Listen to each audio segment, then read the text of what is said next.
जो आज की वीडियो का मोटिव है वो बहुत ज़्यादा सिंपल रहने वाला है और मोटिव है कि इस तरीके से हम ट्रेडिशनल इन्वेस्टिंग को यूज़ करते हैं आज के टाइम पर। और ऐसे बहुत सारे लोग हैं जिनको ये नहीं पता कि किस तरीके से बाकी सारे इन्वेस्टमेंट के जो टूल्स है वो किस तरीके से काम करते हैं, और उसमें कई इंस्ट्रूमेंट्स हैं जो आपकी इन्वेस्टिंग को बढ़ाने में आपकी बहुत ज़्यादा हेल्प कर सकते हैं। आज की वीडियो का मोटिव एकदम सिंपल है।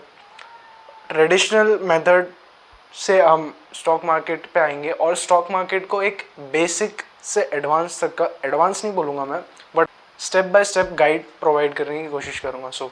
This is Sadiq Ansari and you are watching Ado finance insights. अगर ट्रेडिशनल इन्वेस्टिंग की अगर मैं बात करूँ तो ये पहले से ही चलते हुए आ रहा है। ट्रेडिशनल इन्वेस्टिंग में सबसे ज़्यादा इंपॉर्टेंस दिया जाता है गोल्ड को और प्रॉपर्टी। गोल्ड एक ऐसा इंस्ट्रूमेंट है जो इन्फ्लेशन को तो बीट कर देता है, लेकिन उसका रिटर्न एग्जैक्टली पता नहीं होता कि कब करेगा। जैसे कि एग्जांपल अगर मैं बात करूँ, आज से 2 साल पहले की अगर हम बात करें तो gold is somewhere around 70 to 80,000। I am talking about 22 carat gold, और अभी वो 138 140 के आसपास चल रहा है। ये जो डिफरेंस है ये 2 साल में नहीं आया, ये डिफरेंस जो आया है वो आया है 1 साल में, लास्ट 1 साल में। ये भी, इसमें भी रिटर्न्स इतने एक्यूरेट नहीं होते कि ये साल में इतना मिलना ही मिलना है। It's totally about the trades and all, वो अलग टॉपिक हो जाएगा।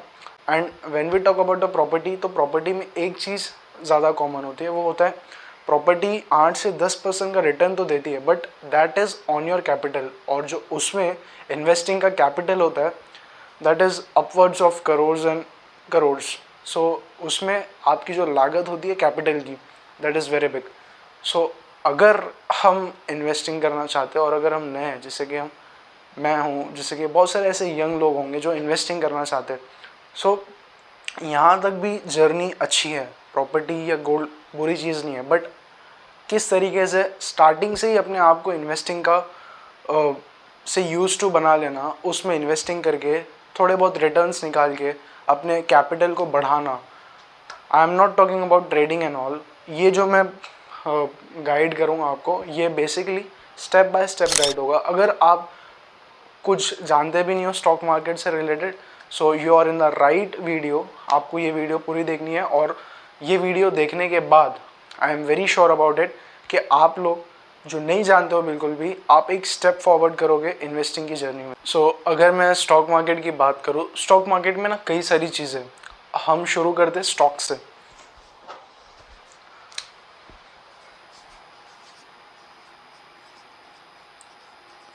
ये जो स्टॉक है ना, ये बेसिकली अगर सिंपल भाषा में बोलने जाऊँ मैं, तो स्टॉक जैसे बड़ी बड़ी कंपनीज हो गए, for example Reliance industry, DMart और हिंदुस्तान यूनिलीवर, ये कई बड़ी बड़ी कंपनीज हैं। अगर आप उनके शेयर्स लेते हो, you are the partner of that company, in the sense you are a shareholder now, you can own the company in a small part.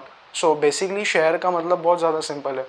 अब यहाँ पे ना सारे लोगों को ऐसा लगता है कि स्टॉक मार्केट में ना सिर्फ स्टॉक्स की ट्रेडिंग होती है, स्टॉक्स खरीद के उसको बेच देना, लेकिन ऐसा बिल्कुल नहीं होता।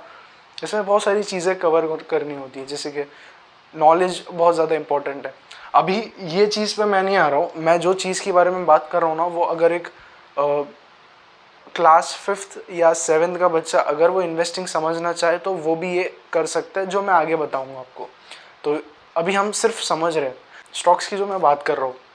इसमें बहुत सारे लोगों को ऐसा लगता है कि मार्केट में ना सिर्फ एक ही इंस्ट्रूमेंट है, दैट इज़ स्टॉक, बट ऐसा बिल्कुल नहीं है।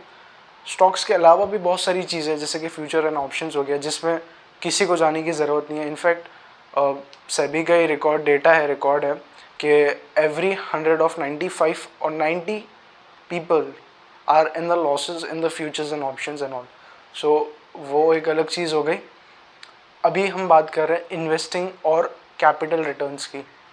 अब हम बात करते हैं जो चीज़ मैं बताने वाला हूँ, that is mutual fund and also ETF। Mutual fund and ETF का फुल फॉर्म है एक्सचेंज ट्रेडेड फंड्स। अब स्टॉक्स में हम इतने, बल्कि एक्सपर्ट्स भी इतने नॉलेजेबल नहीं है कि वो एक ही स्टॉक्स को देखते रहे और अपने आगे के इन्वेस्टमेंट को एक ही स्टॉक्स में डाले, ऐसा बिल्कुल नहीं होता। जो बड़ी बड़ी भी फर्म्स होती है ना, जब वो वेल्थ मैनेज करती है, कैपिटल को वो पार्क करने की कोशिश करती है, तो वो एक चीज़ में कभी इन्वेस्ट नहीं करती। That diversify the portfolio in a small terms. तो उसी तरीके से आपको भी इसमें अभी नहीं जाना है फ़िलहाल, म्यूचुअल फंड्स या ETF, इसकी भी एक तरीका है, वो मैं आपको बताता हूँ, जिससे आप थोड़ा सा एक एक्यूरेट और एक्स्ट्रा रिटर्न्स निकाल पाओगे। मैं म्यूचुअल फंड और ETF की बात करूँ तो दोनों में एक चीज़ कॉमन है, that is you making your portfolio in a bunch of stocks. आप एक स्टॉक्स में अपना पोर्टफोलियो नहीं बना रहे हो, एक स्टॉक आप खरीद नहीं रहे हो, you are buying a bunch of stock. Mutual fund में और ETF में, in both these the very common thing is they follow the diversification path. अब यहाँ पे बहुत सारी ऐसी कंपनीज हैं जो आपको समझनी चाहिए। कंपनीज नहीं बोलूँगा मैं, बट हाँ म्यूचुअल फंड है, वो आप अपने हिसाब से जाके ट्रैक करिए। अब म्यूचुअल फंड में भी आप सिप कर सकते हो, that is systematic investment plan, कि आप हर महीने 500 रुपये, 10,000 रुपये, 1 लाख रुपये, जो भी आपकी कैपिटल या आपको इन्वेस्टिंग का मन है, वो आप हर महीने डाल सकते हो ऑटोमेटिक मोड पे। अब म्यूचुअल फंड में भी कई तरह के टाइप होते हैं, flexi cap, small cap, mid cap. तो ये सारी चीज़ें जो है ना बहुत ज़्यादा इम्पोर्टेंट है। मैं ये नहीं बोलूँगा आप ये फंड में इन्वेस्ट करो, ये फंड में इन्वेस्ट करो। आई am not SEBI registered. Approach ये रहने वाली है, आप इन्वेस्ट करो, थोड़ी बहुत आप भी अपने हिसाब से नॉलेज लो और उस हिसाब से आप कोई भी एक पर्टिकुलर फंड चूज़ करो और उसमें इन्वेस्ट करो। आई am talking about the way of approaching it. अब उसमें किस तरीके से करना है आपको। अच्छा, ये जो मैं बात करने वाला हूँ ना, it is same for the both. ETF में आपको एक बेनिफिट ज़्यादा मिल जाता है, और वो बेनिफिट है कि ETF जो ट्रेड होता है ना दिन का, डेली बेसिस पे, वो आपको अपने सामने दिखता है। जैसे कि आज समझ लिए X रुपीज़ का ETF है, 30 रुपये का एक ETF है, वो आपके सामने बंद हुआ 30.90 पे, और कभी वो गिरा आपके सामने 29.90 पे। तो ये डिफरेंसेस है ना आपको डेली अपने चार्ट्स पे देखने को मिल सकते हैं, क्योंकि ये ETF बंच ऑफ स्टॉक्स भी है, और ये आपको एक एडिशनल बेनिफिट वो देता है कि आप अपने चार्ट्स के थ्रू अपने ETF को ट्रैक कर सकते हो। अब अप्रोच बहुत ज़्यादा सिंपल रहने वाली है अगर इन्वेस्टिंग करना चाहते हो तो। अब मैंने तो स्टार्ट कर दिया सीधा स्टॉक मार्केट से। अब one of the basic knowledge that you have to know it, कि दैट इन्वेस्टिंग करने से पहले ना you should have your demat account. वो उसके लिंक मैं डिस्क्रिप्शन में भी दे दूंगा, and also you can contact on this number for, अगर आपको कोई भी इश्यूज़ आ रहा है या आपको डीमेट अकाउंट ओपन करना है, so you can talk to us. So अभी बेसिकली मैं बात कर रहा था कि ये आपको आपकी नज़रों के सामने दिखता है, और ये जो फंड होता है ना, इसकी आपको NAV मिलती है, net asset value. Net asset value आज 10 रुपये की है, कल 11 रुपये की होगी, परसों 12 की, या कभी गिर गई 9 रुपये की हो गई। तो इसमें ये है, लेकिन इसमें आपको पर्टिकुलरली चार्ट्स दिखते हैं। अभी मेरा अप्रोच और मैं जो अप्रोच बताने वाला हूँ वो बहुत ज़्यादा सिंपल है, ना फंडामेंटल देखना है ना टेक्निकल देखना है, but make sure that you are investing one of these things.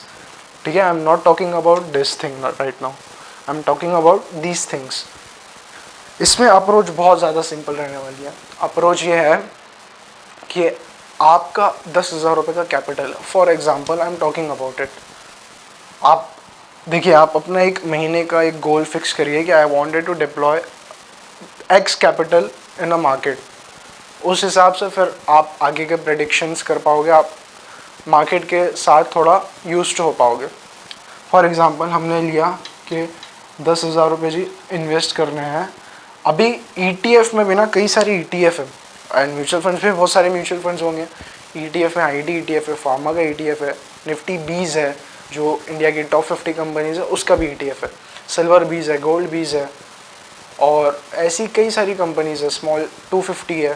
तो बहुत सारी कंपनीज है, आप देख सकते हो। आप कोई भी ETF ले लो, मैं कोई भी रिकमेंडेशन नहीं दे रहा हूँ, क्योंकि सब अच्छे हैं, ठीक है, सारे ही अच्छे, बट मेक श्योर करना कि चाहे वो म्यूचुअल फंड हो, चाहे वो ETF हो, अगर आपने एक बार इन्वेस्टिंग कर दी है तो आप उसी को कैरी ऑन करो। ऑल्दो 2 से 3, उससे ज़्यादा बिल्कुल नहीं करना, बहुत ज़्यादा गंदा अप्रोच होने वाला है अगर आप इससे ज़्यादा करते हो। अप्रोच बहुत अच्छा है जो मैं बता रहा हूँ, लेकिन अगर आपने 2 से 3 से ज़्यादा कर लिया ना तो आप बहुत बुरा फंसने वाले हो। इसलिए मैक्सिमम 3, और उस 3 में आपको किस तरीके से करना है। 10,000 का कैपिटल है जी आपका, आप इसको पहले इन्वेस्ट करोगे आप 2,500 रुपये। फॉर एग्ज़ाम्पल मैंने ETF खरीद लिया इसका। अब मेरा अप्रोच ये रहेगा, मैं 2,500 रुपये डालूँगा, क्योंकि मेरे को मार्केट का पता नहीं है, मार्केट ऊपर जाएगा नीचे जाएगा, क्योंकि आई am talking about those people जिनको बिल्कुल कुछ नहीं पता, ठीक है। तो आपने इसमें 2,500 रुपये डाल दिया, अगर मार्केट गिर गया तो आप 5,000 रुपये और डाल दोगे। मार्केट गिर गया और 5,000, ये थोड़ा आपको ऐसा लगेगा मैं पागल जैसी बात कर रहा हूँ, लेकिन ऐसा बिल्कुल नहीं है। समझिए आपने अगर इन्वेस्ट किया होगा इसमें, आपने इन्वेस्ट किया होगा 30 रुपये पे, और मार्केट कोई सिचुएशन की वजह से गिर गया 28 रुपये हो गया। यहाँ आपका जो आपका एवरेजिंग आएगा ना वो लगभग मेरे हिसाब से 28, साढ़े 28, पौने 29 के आसपास आएगा। फिर जब जाके ये बढ़ेगा, अच्छा हो सकता है इसके बाद भी गिरे, तो आप अपना बचा हुआ कैपिटल उस महीने का पूरा डाल दिए, 2,500 रुपये और डाल दिया आपने।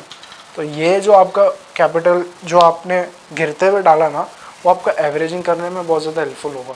और जब मार्केट बढ़ेगा तो आपको पता भी नहीं चलेगा कि आपका ये 30 रुपये 38 या 40 रुपये हो गया, तो आपको कितना बड़ा फ़ायदा होगा। यहाँ पे ना 0.40, 0.10 पैसे भी बहुत ज़्यादा इम्पोर्टेंट है जब आप ETF की या म्यूचुअल फंड्स की बात करते हो, क्योंकि एवरेजिंग बहुत इंपॉर्टेंट है। यहाँ पे ये अप्रोच फॉलो करो तो आपको नहीं भी तो कम से कम अच्छा खासा प्रॉफिट निकालने को मिलेगा। सो ये अप्रोच थी मेरी, 2 से ज़्यादा फंड्स में इन्वेस्ट नहीं करना है, और यही अप्रोच को मैं भी फॉलो करता हूँ, और आई रिकमेंड टू ऑल। सो ऐसी और भी अप्रोचेस होंगी, ये बहुत ज़्यादा सिंपल अप्रोच थी जो शेयर करी मैंने, और इसी तरीके से अपने कैपिटल को और कॉर्पस को बढ़ाना है और आगे बढ़ना है। So this is for today, I will be seeing to you in the next video. Till then keep growing yourself.